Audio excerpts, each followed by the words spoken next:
Good afternoon, ladies and gentlemen. We are here at FlintTalkRadio.com to do a special program on the shattering news yesterday in terms of Carl Levin not running for a seventh term. As you recall, yesterday's news, which was not really that surprising given the fact there was a lot of people asking questions about whether or not the senator who had been elected, first of all, in 1978 and was serving his sixth term, which expires in 2014, would in fact run again. And the senator, as some had conjectured would do, has announced he would not seek a seventh term. We want to commend the senator for his years of service and just talk a little bit about his record before we leave here off the air at FlintTalkRadio.com and making a few statements here in the 15 minutes we have set aside for this important announcement. Senator Levin was, first of all, elected to Senate in 1978, and now the 78-year-old Levin has announced as of yesterday, Thursday, that he has decided not to focus on serving as the Senate Armed Services Chairman and an advocate of his home state without the distraction of campaigning for another term. He said in his statement that he struggled to make a decision along with his wife, Barbara, calling it, quote, an extremely difficult decision because I love representing the people of Michigan and, quote, fighting for the things that I believe are important for them. Levin would therefore be, and announcing his decision, will be the sixth member of the Senate to announce his retirement, creating an open seat for the Democrats in a state that has backed President Obama for the past two terms, but where the Republicans are in control of the other apparatus inside the state, the governorship, and also both houses of the legislative body here in Michigan. How this affects and impacts the Senate, Democrats now control 55 seats in the U.S. Senate, and they have to defend open seats, as is in the case in Michigan now that he has announced he's going to be retiring at the end of his term, will have to defend open seats in West Virginia, Iowa, and in New Jersey. And that is accompanied by having to defend 21 other seats in which the Democrats are up for re-election in the midterm election 2014. So this does have widespread implications in terms of what that means. But then we have to also say, in all honesty, that we haven't had a Democrat in the Senate from Michigan since 1994 in an off-year presidential election, off-year in 94 when Spencer Abraham became the senator for one term. And so that, I think most pundits would say that the seat would have been safe if Levin had decided to run again.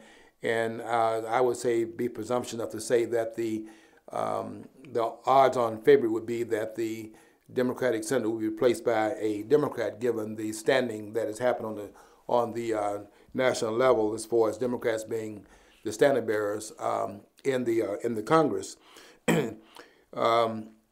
Anyway, the Democrats right now control 55 seats in the U.S. Senate, and we'll see how it shakes out in the midterm election, as we'll see what it looks like in terms of election here that'll be held in 2014 without the senator who has served 34 years, who would not be running for another term. As I said earlier, just one Republican has won a Michigan seat in the Senate in the last 40 years, and that's Spencer Abraham, who accomplished that in 1994 in a non-presidential year. Some of the things that have been said about the senator that's retiring comes out of the White House and also from the former governor, Jennifer Granholm, as well as from the present governor of the state, Rick Snyder. Let me just quote a couple of those comments, and one of them was made by the President of the United States, who called Levin, quote, a true champion for members of the military, and said that no one has worked harder to bring manufactured jobs back to our shores, close unfair tax loopholes and ensure that everyone plays by the same set of rules. Former Governor Granholm, Jennifer Granholm, a Democrat, has said in a statement released yesterday, quote, that to characterize his decision as a loss seems a sweeping understatement. Snyder said Levin has been, quote, a thoughtful, compassionate voice in Washington. Levin's announcement comes just days after he shepherded Defense Secretary Charles Hagel's nomination through a bruising Senate confirmation fight. The Armed Services Chairman often found himself at odds with some of the newer members of the committee that he serves on as chair, including freshman Senator Ted Cruz of Texas. Levin pointedly pushed back when Cruz insinuated that Hagel had taken money from extreme radical groups, and he defended the president's nominee and ushered that nominee through the Senate confirmation process. Levin also has been an outspoken advocate for his home state auto industry and manufacturing jobs here in Michigan. When General Motors and Chrysler faced potential collapse in 2008, Levin pressed his fellow members and the incoming Obama administration to support the companies with billions of dollars in loans. Automakers have, therefore, in the aftermath of that, those automakers, Chrysler and General Motors, have rebounded. Levin has also kept a keen eye on financial matters. As chairman of the Investigation Subcommittee, Levin in 2002 led a probe of the activities of Enron Corporation, which had declared bankruptcy the previous year amid illegal accounting methods and other financial irregularities. The investigation resulted in legislation meant to improve the accuracy and reliability of the corporate disclosures. Levin also sought to crack down on offshore tax havens, which he said has cost the United States upwards of $100 billion a year in lost revenue. During the October 2002 debate over the resolution giving President Bush the authority to use military force against Iraq, Levin proposed an amendment restricting the president from using force against Iraq without UN authorization. In addition, an amendment wouldn't require the president to gain authorization from Congress if Iraq defied another one of the UN resolutions. Supporters felt as though doing so would ensure that the U.S. would maintain the alliance with other allies who are arrayed against the Iraqi regime under Saddam Hussein. Opponents believe that the U.S., on the other hand, did not require the permission of the UN in order to defend itself, and the amendment therefore failed by a vote of 24-75. There were some other losses that Senator Levin had as well in terms of his chairman as the chairman of the Services Committee. In 2006, for example, Levin sponsored an amendment to the fiscal year 2007 National Defense Authorization Act. It expressed the sense of the Senate, quote unquote, that the U.S. should begin a phased redeployment of troops from Iraq on December the 31st, 2006, without specifying an end date. Supporters such as Senate Majority Leader Harry Reid argued that a new course was needed in Iraq if, in addition, they noted that Congress should not simply abide by the president's wishes in matters of war. Opponents, which included every Senate Republican with the exception of Senator Lincoln Chafee, argued that the U.S. could not leave Iraq until victory was declared, and the amendment proposed by Levin was in fact defeated by a vote of 39-60. And one other notable vote, opposition to President Bush's troop surge, on January the 31st, 2007, Levin introduced a bill which was similar to the resolution he agreed to with Senator John Warner of Virginia. Earlier, they had compromised on the language for a non-binding resolution that would condemn Bush's plan for troop surge in Iraq. The resolution also contained a statement that vowed to, quote unquote, protect funding for the troops. The primary difference was that this bill would call on President Bush to submit a progress report on Iraq to Congress every 30 days until all combat brigades had returned to the United States. When a cloture vote was taken on the Levin bill, it was blocked by Republicans and fell by a vote of 49 to 47.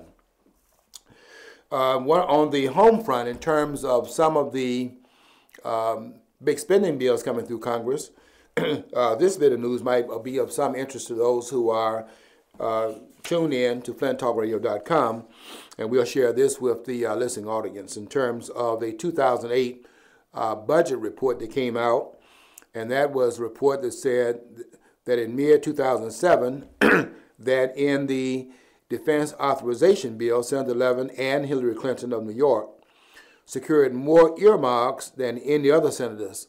Of the bill's $5.4 billion worth of earmarks, Clinton received 26 earmarks worth about $148.4 million, which is quite a sizable amount of money for earmarks, and Levin, who received 45 earmarks, and that was worth about $210 million.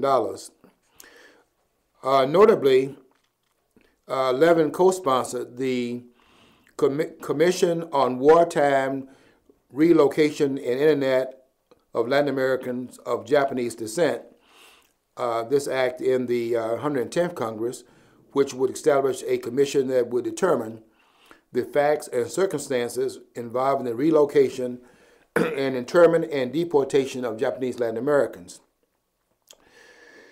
A little bit of the background real quickly about Levin, who served, as I said earlier, has served 34 years in the Senate, and will have served 36 years if he serves out the remaining 2 years of his term this year and 2014, with the ending date of his tenure as a senator being January the 3rd of 2015. Levin was born June 28, 1934 in Detroit, Michigan. He graduated from Swarthmore College in 1956 and from Harvard University Law School in 1959.